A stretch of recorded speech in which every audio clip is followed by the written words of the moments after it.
Most people I talk to say that they love and care about their partners. The only problem?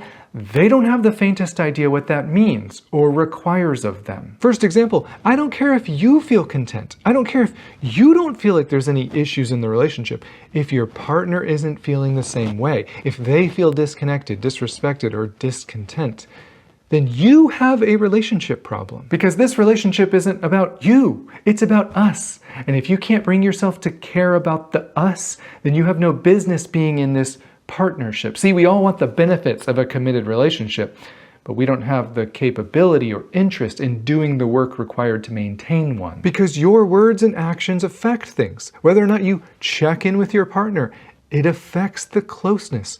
I'm not saying everything is solely dependent on you. I get that there's a gray area. We can't make another person feel close, but so often we're overlooking certain actions of ours that only hurt the intimacy and the friendship and the trust and the emotional connection that's necessary for any relationship to survive. It's all connected. You want to start somewhere? In every couple I talk to that's struggling, 99% of the time there's an issue with emotional safety. When we really get down to the core problems, when we're truly honest, sometimes for the first time, one or both partners don't feel like their needs, wants, or desires matter to the other person. One partner doesn't feel truly safe to bring up a hurt or a desire or a complaint because in the past, they've been dismissed or ignored or invalidated. And once that happens enough times and trust and vulnerability dry up, I'm just telling you, the relationship dies, whether you stay together or not. It's pretty simple. Does your partner feel safe with you? Do they feel like you really care? Do both people feel prioritized? Or on the other side, do you feel constantly attacked? Do you feel undesired or unappreciated? It all matters and affects everything. Let me lay out 90% of our relationship problems right here. He doesn't, so she stopped. That's it. He stopped doing X, so she stopped doing Y. That's why relationships die.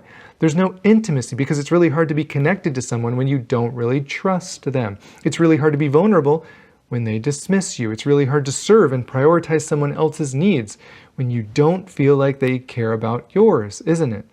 So we stop. And no, I'm not blaming men. Women have a role in this cycle as well. But as a man, I'm calling for you to step up and go first and serve and learn some new communication skills and learn how she feels loved and valued and practice vulnerability and empathy and validation.